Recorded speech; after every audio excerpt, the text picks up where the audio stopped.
புதுசா வாங்குன ஃபிஷிங் ராட்ல நம்ம மீன் பிடிக்கலாம் அப்படின்னு சொல்லிட்டு நம்ம ஊர் ஏரிக்கு போயிருந்தோம். தம்பி அபி அத வீசி மீன் பிடிக்கலாம் அப்படின்னு ட்ரை பண்ணிட்டு இருந்தான்.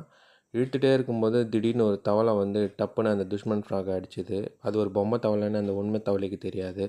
சரி இந்த பக்கம் தான் எதுவும் மீன் மாட்டலையே அப்படின்னு சொல்லிட்டு ஃபிஷிங் ராடை எடுத்துக்கிட்டு மற்றொரு பக்கம் போனோம் ஏரிக்கு. அங்கே வந்து எனக்கு எப்படி போடணும்னு அப்படின்னு தம்பி சொல்லி கொடுத்தான். நானும் அதை பார்த்துக்கிட்டேன்.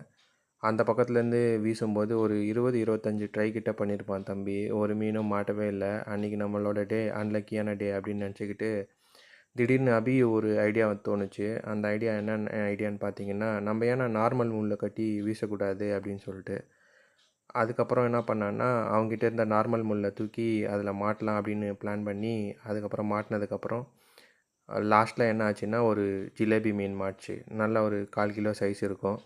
இந்த வீடியோ உங்களுக்கு பிடிச்சிருந்ததுன்னா நம்ம சேனலை சப்ஸ்கிரைப் பண்ண மறந்துடாதீங்க. தேங்க்யூ.